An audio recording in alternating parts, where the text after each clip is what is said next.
Hi, everybody. Welcome to the Perform Happy Podcast. I am very excited today because I have an expert on the show, an expert in topics that I love so much. So today I have got a well-known sports scientist who is a mental coach, performance psychologist from South Africa, who has got experience with Olympic teams, national teams. He has worked with a lot of really phenomenal athletes that perform at an extremely high level.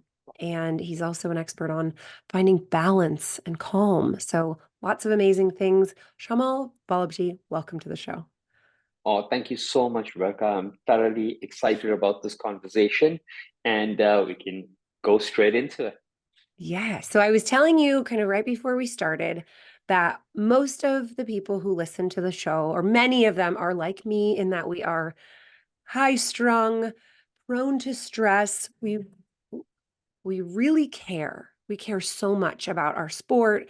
We want to win. We also want to enjoy ourselves, but we tend to have a lot of stress, anxiety.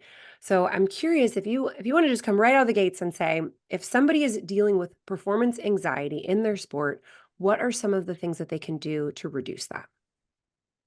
That's a great place to start. And the first thing we should understand about anxiety is that anxiety and excitement have the exact same physiological response and are triggered in the same way in the brain. So, the easiest thing to do with anxiety is to completely just reframe it. So, instead of telling yourself that I'm anxious or I'm nervous, you can tell yourself that you're excited because the symptoms are exactly the same. You have sweaty palms, you have butterflies in your tummy, you have heart palpitations, you have a little bit of sweat on your forehead, all of that. It's the first thing. So just completely reframe it. The other interesting thing that I tell my athletes a lot is that if they happen to feel anxiety and they are using that word particularly, I'm nervous or I'm excited, then I remind them of who gets anxious and who gets nervous. The only person who gets anxious and nervous is a person who's done the prerequisite work, so much so that the result matters. You'll never find a kid who's never studied for an exam nervous about the exam. He goes in completely indifferent. And you'll find a kid who's really studied diligently for a month. He's the one who's most nervous because there's a direct relationship between the efforts you put in and your expectation of the result that's bringing up that feeling. So I tell my athletes, when you get that feeling there, use it as a signal to tell you you are prepared. And within 30 seconds of you starting that event or that exam, everything's going to completely disseminate and you're going to flow in through that experience. So this is generally the easiest, simplest ways in which I kind of reframe anxiety. Yes. Yep. And I love that. Just to tell yourself, I'm excited. When people say, "How are you feeling about the upcoming competition?" I'm excited. I feel great. Yeah. I can't wait. Even if it doesn't feel 100% true, your brain will be filling in the gaps of, "Oh, okay, that must be what this sensation is. This is excitement. Okay, good. Now I know." Yeah. Yes. That's exactly what it is. And to just add one more layer onto that, what's very, very crucial is the habituation of the language. And habituation means it needs to happen with a level of consistency and frequency. So you need to be using that same language in practice, before practice, after practice, multiple times in the day, so that your brain habituates to that new reframing language. It's not going to work if you just try to reframe once at the peak of anxiety just before competition. But if every single time you make that language of reframing set, starts to act in accordance with that. Yes. So that my example for the moms out there is I have been in this we're planning for kid logistics all the time and I'm always trying to manage the calendar and who's got to go where and I've been stuck in this. I'm so overwhelmed. I'm so overwhelmed. I'm so overwhelmed. And then I just gave myself a reframe a week ago and was like, how lucky are my kids to have such a fun life? We have such a fun Yeah. summer. We have such a fun fall plan. This is really great. And people ask me, how are you? I'm like, we're having the best summer we've ever had. And that just feels better. It makes everything more effective. So if you can catch those little stories you tell yourself about, I'm so nervous or I'm so stressed, and change your habits around it, it will change your energy, which also changes your performance. So You're saying something. You reminded me of something. I'm so sorry to cut you off, Rebecca. One of the courses I facilitate at Stanford University is on the neuroscience of leadership, and here's something really interesting for the parents out there. And it's a different context. It's in the context of work or business. If you ask someone, what are the things that make you determine whether you want to take a job or a position in a company? They'll tell you, the title I have. They'll tell you the salary I have. They'll tell you maybe proximity to work and how much they travel, things like that they'll give you. And often those are the tick boxes they want to. When you look at why a person left a job, it's never the salary, never the title, never the proximity. It's the work energy, it's the autonomy in decision making, it's the type of leadership. It's granular things that happen on a day-to-day basis. So with respect to reframing, for the moms out there, the kids out there, always when you're reframing and you're thinking about anything, try to reframe the granular aspects on a day-to-day basis, because anxiety around outcome is a big thing and it'll happen only on big events. But it's the smaller things that kind of take away energy and erode energy that actually bring about that mental fatigue. So reframing must happen from a granular level for you to truly feel it at a macro level. yes. Okay. And that starts to get me thinking about a lot of kids that I work with or talk with. They need to find a healthier culture to train in. There's an epidemic in gymnastics of very unhealthy coaching practices, emotional abuse, physical abuse. Correct. And so they choose the gym because they have banners and medals and awards and scholarships, like you say, that job title, but they leave because they're being beat down and they don't feel good about themselves. And so I know you've done a lot of research on team culture and leadership. So for someone out there who's gone, okay, we chose this gym because it was going to help my daughter reach her goals, but now it's having such a negative impact on mental health. Yeah. What do we do? Is it an opportunity to reframe? Is it a, I'm always like, get out of there, first of all, and find a better place. No, what are your thoughts on that? No, this is such an interesting and you're right. It seems to be an epidemic in the gymnastics world around that culture. The first thing you have to say is science has shown us that the environment is a very, very big contributing factor to the level at which you compete and where you'll get to. So we cannot negate having a environment. At the same time, the environment cannot be mentally destructing for you. So let's take a step back. The first thing is the parent, because we're talking about maybe adolescent kids or teenagers that are doing this and entering into the gym. The first role of the parent is, and your number one priority, is to protect the psychological sanctity of the home environment. Number one. Okay. The reason why the kids are getting beaten down is because there's no distinguishing the conversation from the home environment to the gym environment. So there's no place to hide. The child who gets beaten down is the one that feels I'm not even safe at home to even express that, because the parents are putting enough pressure on the performance of that and delivering that outcome. So the number one rule for a parent, irrespective of what sport your child plays, is to protect the psychological safety of the home environment. If you take care of that and you allow the others to take care of the coaching, you would have created an ecosystem for your child to be able to voice what they're comfortable and what they're not comfortable with. And then you'd be able to set healthy boundaries around that. All of the problems tend to precipitate when the boundaries set tend to blur, which affects the way in which we communicate things that are troubling us. So, and if you find yourself in a space where you find it's mentally breaking you down, then the chances of you performing that virus are zero. The first thing, as we say, is you have to unplug. You have to absolutely unplug from that environment. You have to give your nervous system a chance to completely downregulate. You have to feel what calmness feels like for you to reestablish what neutral is. Most people who are working in this toxic environments, they are so stressed, Rebecca, 24/7, they don't even recognize what stillness feels like. They don't know how to get their body to completely, just settle down. There's cortisol flowing through their body 24/7 because they're in survival mode. They're trying to protect themselves emotionally, physically, mentally. They don't understand what language to trust, who to trust. And it's very, very difficult for anyone to thrive in that ecosystem. So if you're in that situation, the best thing you can do is unplug. And unplug doesn't mean giving up the sport. In a month, 2 months, 3 months' time, when you replug in the right environment, you will completely flourish. You will thrive. So never look.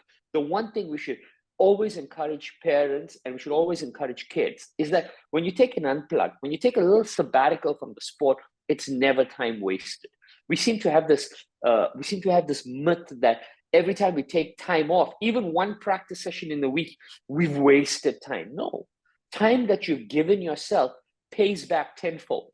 So that is where I'd like to start with this. Yes, and I think that there's probably different levels of unplugging depending. So Correct. I love that you've mentioned that home. I talk about it like the soft place to land, where nobody's Correct. asking you about your skills and nobody's telling you should have done something differently. They're just feeding you and hugging you and loving you Correct. and you don't have to talk about it. Simone Biles, when she leaves the gym, does not talk about gymnastics. It should Yeah. be an unplug when you walk out, just a daily unplug. But then when there's times where I mean, and I can imagine these little 12-year-olds who they're getting it from mom, they're getting it from coaches, they're getting it from teammates, and they just are feeling that cortisol 100% of the time. And that girl just needs a week to be a 13-year-old, be a 12-year-old. And Absolutely. and the fear that that will, derail your competition season is just not true because if she's running on cortisol, she's going to burn out. And then there goes your Yeah, anyway. absolutely. And actually, a parent to there's such an interesting thing. I love asking this question to parents who had Olympic champions in their home, or they've raised or coached them, or coaches who produce Olympic champions. I always ask them, what's that? What's the one thing that you're looking for? What's the one thing? And they said there's such a distinct difference in the parenting style of a parent who played sport at a competitive level versus one who didn't. Just in the way in which they understand all of these things, they understand the need for balance, they understand the need to, have a chocolate, have a soda, have a bar, go out with your friends on this thing. They understand that in such a beautiful way that it comes through. And I think there's not enough conversations around the emotional balance that's needed to perform in that pre-adolescent teenager age. Yes. Okay, which brings me to one of your books where you really go into the idea of balance. So it's breathe, believe, balance. Those are kind of the three Correct. pillars of that. So how does that tie into the athlete and finding peak performance? How important is that to being able to perform at your best? Yeah. So balance for me, for everyone understanding, I broke balance up into the four quadrants in our life. So I've got our body, which is respective and representative of the food we eat and the way we train and the health of our physical body, the health of your mind, the quality of your relationships, and I'm looking at the key people around you, and the environment in which you're training and the environment in which you are sleeping or living. So these are the four quadrants. So what I ask people to do is, I said, everyone must recognize which is their anchoring pillar. Of these four, which is your anchor? Which means, where do you feel most comfortable? Now, most athletes, once you become a professional person, you feel anchored in your body. You learn to trust your body. If you're not feeling great, you go for a run, you play a round of golf, you go and swim. A little bit of movement centers you. There's some people that I have in the business world, or even athletes at a later stage, they find the right person in their life, and then that relationship becomes that stabilizing point. No matter what's happening in the world, when you go home and you're sitting on a couch with that person, nothing else matters. I lived for 4 years in an ashram, and I know a lot of monks. The quality of their mental health and their meditation and their mantra practice is that stability. And sometimes every now and then, if you travel a lot, home becomes your stabilizing. There's nothing better than just getting back to that one place, and everything settles when you get there. So the first thing is identify what is your stable and your anchoring pillar. The reason why this is so, so important, and the way to identify it, is that you don't measure success in that pillar by any external variable. You don't care. It's like, if you love a child, there's no way in which you can measure how you love your child against another parent, and there's no KPIs and metrics. It's just all encompassing, and it's just beautiful, and you don't care, and you will completely surrender to that. So, like a parent who could be, you can take a Satya Nadella at Microsoft, an absolute magnanimous character. But if he's in front of his 5-year-old child, he will take off his shoes and crawl on the floor and behave like a monkey if he has to. Because why? That is just the most beautiful thing, and he doesn't care what anyone else thinks. That's how you identify the anchoring pillar. The reason why this is so critical is because growth will happen in the other 3 pillars. You can challenge yourself in the other 3 pillars. You can push yourself outside of your comfort zone in those other areas. And when you push yourself out of the comfort zone, it will become frightening. There will be doubt. There will be fear. There will be uncertainty. Like every time you challenge your comfort zone. And you'll have to do that to grow. Now, sometimes you'll push yourself a little too far and it'll be scary. And knowing where that stability point is what helps you get back to normal, so that you can try again the next day. This is balance. Balance is the ebb and flow between where we choose to grow and where we choose to anchor ourselves. And the whole book teaches athletes and corporate people about how to recognize these things through reflections, through exercises, and how to have this beautiful dance that's all ever evolving, ever flowing. Oh, that's so beautiful. And it makes so much sense for how athletes overcome mental blocks, because it's sort of like their mind is not their anchor for most of these kids that have kind of recurring mental struggles. Their body often is. They're kinesthetic learners. Correct. They get into their body. They go home and mom's stressing them out. So that doesn't feel like an anchoring place. Food, they're worried about eating because they don't want to get nervous, or they don't want to look a certain way in their leotard. I mean, there's a lack of anchoring in a lot of these athletes. Totally, which is why the home has to be psychologically safe. Because why? A young pre-adolescent teenager as well is still understanding their emotions. They're still learning to process it. There's still so much of peer pressure and external things. The natural stabilizing point is the psychological safety and comfort at home. You cannot compromise that under any circumstance. Okay, for the parents out there who go, oh no, I need to do this immediately, what are some kind of quick ways to make the home feel more stable and more emotionally secure for these kids? Yeah, so the first thing is, allow the child to choose when they want to talk about their sport or about an exam or about a performance. It shouldn't be initiated by you. You should create a way in which they can bring it up and they feel comfortable. They should also have the right to set boundaries. If they don't want to talk about it now, then you derail it. And maybe you can ask that question, when would you like to do it? Or you could suggest that it's important for us to talk about this, so we'll come across it at another time. The other thing I would try to do is, in competition, we tell athletes this, where you compete, you don't play. So for example, if I have a professional swimmer, I'll never throw in a pool just to mess around, because I want the brain to be aligned with its space for competition.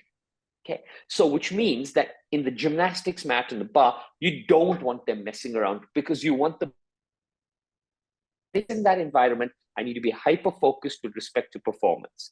Similarly, if you have very, very hard, tough conversations in a home environment, you've completely disconcerted the brain signals in that environment. So the best tip I can tell parents is, when you want to have a conversation about performance, about results, about how they're doing, get in a car, go to a park, go to a natural environment, do it outside of the house. Because you do the conversation in the house, you've completely disrupted the environment and the neurological, biological feedback for that environment for the child. Oh, I love that. And then if you have to figure out a time where you can drive with your athlete to a park, it gives you enough hours to simmer. For sure. Absolutely. Knowing how Absolutely. hard it is to carve anything into, the day of a competitive athlete and their parent at the same time during daylight, it will naturally give you a little bit of pause where a lot of it will probably resolve itself by you just not saying anything, parents. Absolutely. Absolutely. Absolutely.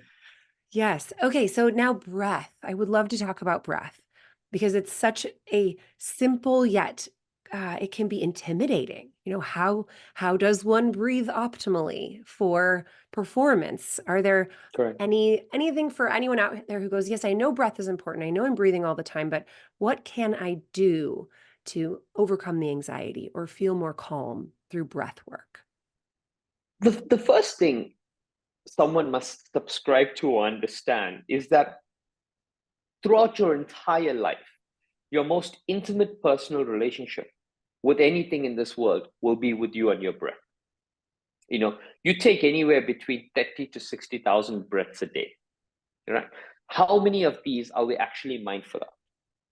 But yet, when we draw our mindful awareness to our breath, it changes everything. So your most intimate personal relationship is with the awareness you bring to how you breathe, and how that air flows in. So there are various breathwork techniques, we know, and physiologically they stimulate different aspects. So if you want to invigorate yourself, you can do short, rapid inhalations, and that will stimulate the sympathetic nervous system. It'll put you in that flight or fight or get you ready for performance as such. When you want to sleep and you want to downregulate, then you exhale for longer, and that will stimulate the parasympathetic nervous system, and you'll get the entire body. It'll stimulate what's called rest and digestion. So it'll get you to completely settle down. This is the most basic, fundamental of breathing practices. The most powerful of everything is the holding phase in between inhalation and exhalation. So when you start to teach yourself to inhale, hold, exhale, and hold, then you have full control over your breath. Otherwise, when you lose the holding phase, it's just in, out, in, out. Even a 1 second pause at the top of every inhalation and the top of every exhale requires mindfulness. So for me and all my athletes, when I start off, I tell them the first exercise I get them to do is very simple. I said, I just want you to sit in a chair and I want you to just draw your awareness to your breath. So you inhale through your nose, exhale through your mouth if you want to, or whatever cycle you want to do. But every inhalation and every exhalation is one. And you're just going to sit for 2 to 3 minutes and count 2, 3, 4. And the goal is to see how far you can go. If the mind wavers, you'll lose the count. If the mind drifts, you'll lose the count. If you fall asleep, you'll lose the count. And the last number that you can remember is your count. And you got to do this every single day. And the goal is to try to get your count as high as you possibly can. My elite athletes, I want them to be nothing less than 550, 600, nothing less than that. Because why? Every breath has a time count to it. So for example, if I'm breathing in for 3 seconds, holding for 1 second, breathing out for 3 and holding for 1, that's an 8-second count, So I can now extrapolate those 8 seconds over the number of breaths I can count to understand the duration of my focus. And now I can superimpose that duration on my competitive time and awareness that I need to do. And then I've got a very, very specific blueprint for my ability to hold focus for the duration of competition. So this is the easiest way to connect to your breath through a mindfulness practice and superimpose that onto performance. Well, and then for a gymnast, if you have a 2-minute floor routine, yet 2 minutes is too hard, it's an interesting mismatch on focus. Exactly. That's something you'll want to build, that you will want to at least get to a place where you can hold steady focus on one thing for 2 minutes to know that your focus has the capacity of your entire floor routine. Exactly. So if your floor routine is 2 minutes, there's a beautiful saying in sport. They say, if you bleed in practice, you'll sweat in competition. So if your floor routine is 2 minutes, you can't be doing 2 minutes in practice. You got to be doing 5 minutes in practice. It's got to be incredibly hard so that it's incredibly easy in there, and then you got to really push yourself. And the beautiful thing with breath is you can challenge yourself in various shapes and forms. And every way that you challenge yourself will teach you something new about yourself. It is that expanding your comfort zone is where the flow state finds you. Always. Absolutely. It's not in the easy stuff, and it's not in the stuff that's so hard that you're going to freeze up. It's in that next challenge, Correct.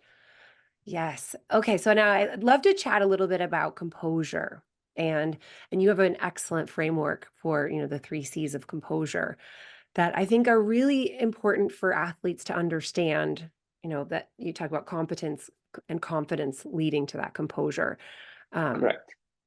So would you kind of walk us through that framework? Yeah, absolutely. So to give everyone context, the reason I talk about composure is when you get to the highest level. So if you take a group of under 12s, there would be a massive technical difference between the 10 of them that are performing. If you take a group of 15 years old, the gaps get smaller.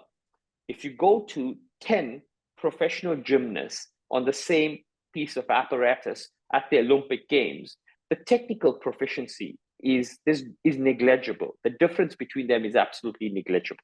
Okay? So what is the difference? The difference comes in the mental strength, and then it comes in the composure to be able to execute a particular skill under pressure. Right? So composure at the highest level is the differentiator between everything.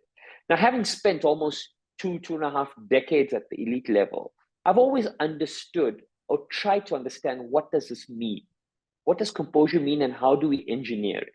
Now, composure is very much like confidence, which means that you could be a very, very successful psychotherapist or psychologist. This doesn't mean that if I put you on a 100-meter track, you're going to be as confident running the 100 meters.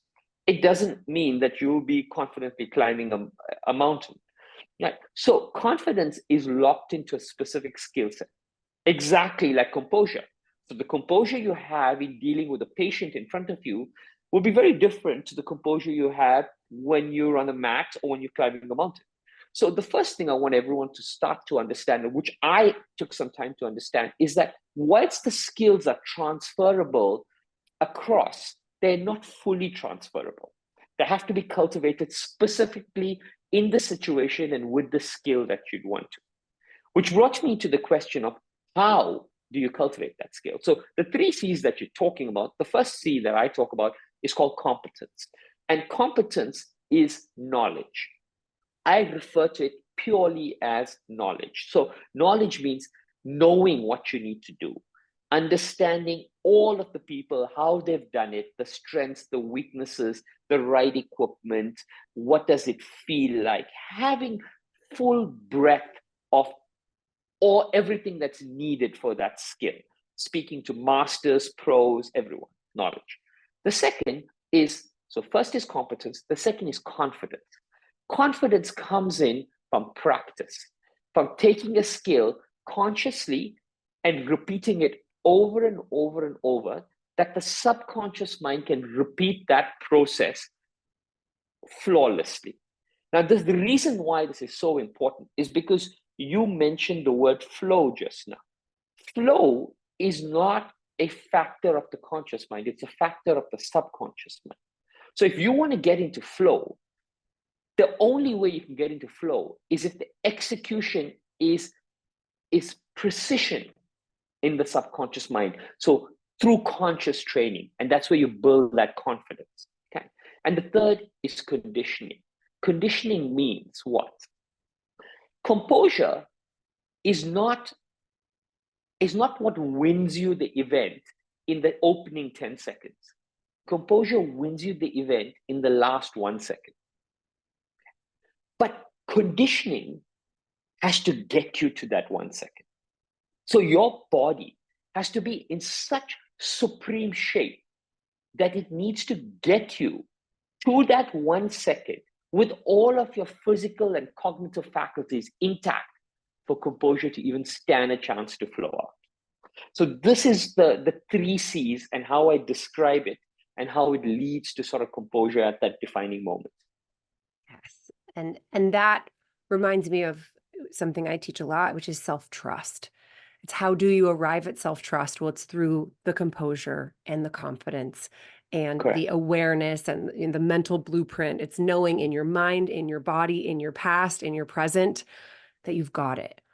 And then Yeah. even if there is some, go power activation in your body that could be interpreted as anxiety or as excitement, you have this ultimate trust that it's in there, and you Absolutely. just let it happen. Let it happen. You mentioned something so interesting. This word self-trust. I used to use self-trust. I used to use self-esteem. And a long time ago, I came across an experience that was very interesting. Was that very often coaches and athletes use the same language, but they appropriate different meanings to it. So one tip that I give every parent and every coach working with any athlete is the language that we're using. Spend some time arriving at the same definition of it. Because if you're using the same language and it means something different, you're never going to get to the same point. So when we and with certain words, confidence, you could define it. Certain things are very, very tactical and can be quantified, and that's easy. But when you look at self-esteem, self-trust, self-worth, self-confidence, the range is very diverse. And for a young, malleable mind, they may be thinking it means something else. For an experienced coach, you may be thinking it's something else. And how do you weave it all in together is very nuanced. So I generally advise everyone, if you see an athlete using a certain language, or if you as a therapist or coach is using that language, it would be wise to sit down and arrive at a unified definition of that term so that we can both use that language with confidence moving forward. Which brings us to the very, very first place where we started off, which is reframing. And reframing is about language. Yes, that's such a great point, because coaches will say, trust yourself and go for it.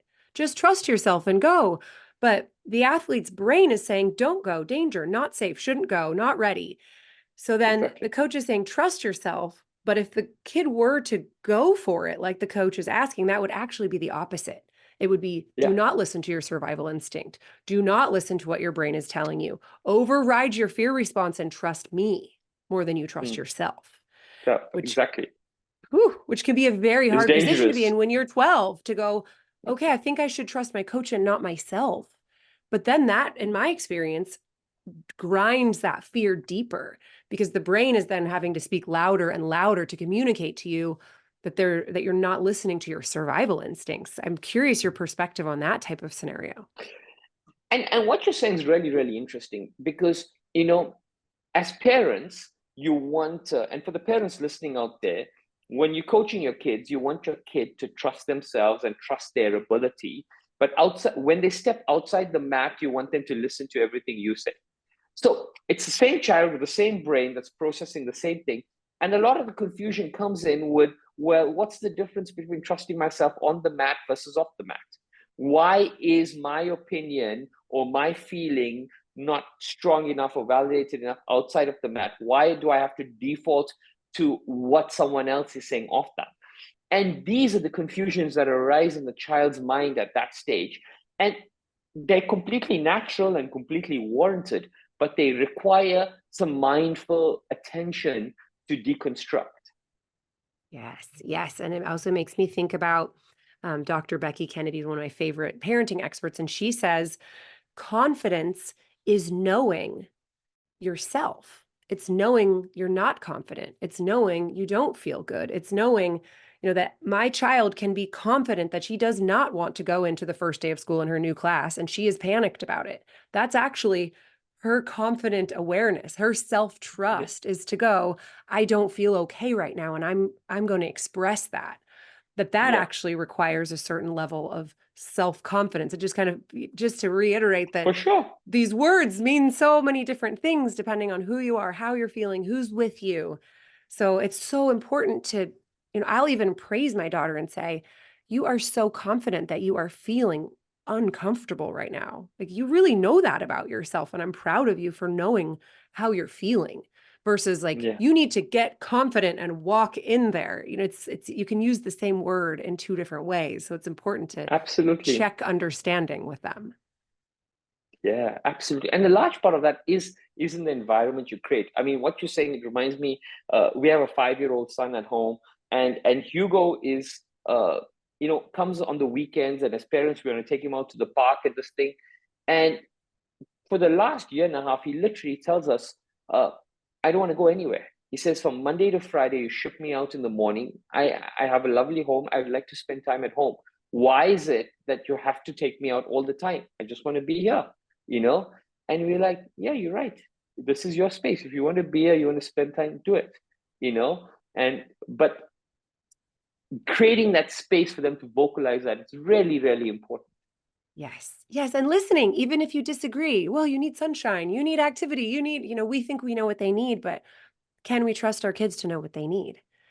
I mean, that's another application of trust, that we're trusting that they know themselves better than we do. And this parenting thing is so hard. It's so hard to figure out. Yeah. But we're doing the best we can. And, I think just caring, and we can all add a little more breath, I think, into the parenting journey, probably to Absolutely maintain sanity. Yes. Okay. So I would love to give you one little vignette about kind of going back to the coaching environment.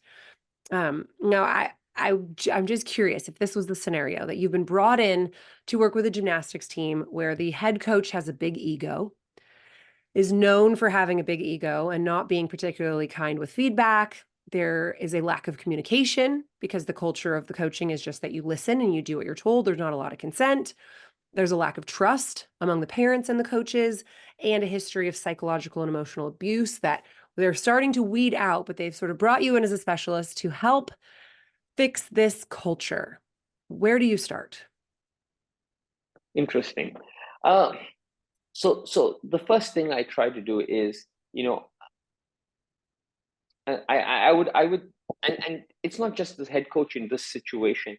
The first thing I teach any single athlete or parent or executive that I work with is I teach them what is their ego, what is the definition of ego, and this comes from my very, very spiritual upbringing and my family and spending time in an ashram. So in Vedic science and spiritual science, they describe there 5 things that make a person successful. So you have to be the right person for the job. You have to have the skills and knowledge. You have to be in the right place to execute that job. Okay. You have to have the right tools available to be able to do that job. Okay. And you have to put in the right amount of effort, hard work to do that. So I would explain to this coach that, you've got that. You probably got the confidence. You probably got the tools. You're probably in the right place because they need you. You're the right guy for the job. You're probably working hard because you're here at 4 o'clock in the morning and you're grinding till 10 and spending everyone. And I'll explain to him that there's a 5th variable. And the 5th variable is what's called an invisible energy. So you can call it luck, you can call it destiny, you can call it fate, you can use whatever you want to, but it's an invisible energy. So I said, and I'll remind him that you got this job. Maybe you saw an advert in a newspaper. Maybe someone remembered you and recommended you. Something happened. But, how did the newspaper where you saw the advert come into your awareness? How did the person who remembered you and recommended you even remembered you? You had nothing to do with it. It just happened, but it brought it all together. So I would make him understand that in every piece of success we have, there's an invisible energy that brings it together, that brings your hard work, brings your fortune, brings it together. And I'd make him aware that what is ego? Ego is the inability to see the invisible energy in your success. Right? So the place that I start off with every relationship is I tell people, we have to recognize what is invisible in our success. And very often in the way I work with people, my relationships never end with them because of finance or because of contract terms. My relationships end because the person just refuses to acknowledge the invisible energy that's playing in there. Okay. So I would start by explaining this to him. And after I explain this to him, I would tell him that everything operates on trust. If you're teaching gymnastics, there's a microsecond when a person is in the air, not touching anything, right? Completely suspended in the air, right? For them to even get off into that space, there's an element of trust, right? I said the entire fabric of what you're doing is built on trust. And if you don't start to see the trust and lean into the trust, nothing's going to happen, right? So the best thing we can do is you brought me in to engineer culture from the ground up. You have to trust the invisible energy that you may not be present in every conversation. You may not understand what I say to anyone, but we have to fundamentally believe that we're going to get to the same place. That's where I'll start with that conversation and then take it from there forward. Yeah. And that is really, it's sort of a hallmark of gratitude, which gratitude has been proven to be so impactful to the brain that invisible energy, that gratitude of how did we even get here? The fact that I have legs to be able to do this sport. I may be feeling scared in this moment, but I can always trust that it's like there's so much to be grateful for. There's so much to be thankful for. There's so much that has brought me to this moment that is giving me this opportunity to stretch my comfort zone. That, I tell kids I work with that I love setbacks.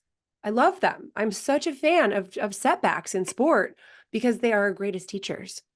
They're how we reflect and learn and improve. And without that setback, you wouldn't have had the wisdom that you now carry forward. And so those setbacks and those shortcomings, those are what make us great, not what make us, terrible or incapable. So absolutely.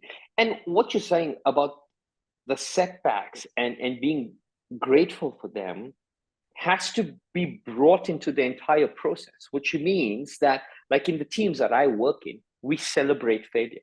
So every time someone makes a mistake or they miss a penalty or miss a goal, I make them physically put their hands up and say, yay. Like they go, yay. And everyone who's watching is confused. A lot of times people are watching is like, they don't know if we scored or we didn't score. But what I'm trying to do is I'm trying to reframe that failure as a positive learning opportunity. And you got to bring in everything. You got to bring the vocal signals, the physical kinesthetic signals, the visual signals for you to truly embrace that feeling. So you can never view setbacks as an opportunity if you don't celebrate setbacks every minute that it happens. Yeah, which goes back to that, those little micro habits and that reframing. Correct. Okay, so everyone out there, next time you fall off the beam, your arms go up and you go, yay! Woo! Exactly. It is because you've learned something new. That's the beautiful thing about sport, is that every failure teaches you something new. Some of us need 10 failures, some need 10,000 failures, but every failure is doing that. And how can you hate the experience that brought you closer to that perfection? Yes, it was part of your journey and it was necessary, and that invisible energy has delivered that gift to you. You're welcome. Correct.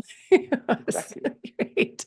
Shayamal, this has been such a pleasure. I know we could chat all day about this stuff, but I think that you've given some really amazing concrete tips. I'm a little curious how many breaths I could count, so I'm probably going to go try that out later and just get my starting point. Thank you so much for being here with me today. Thank you very, very much. I loved our conversation, and I hope it serves a few people out there. I know it will.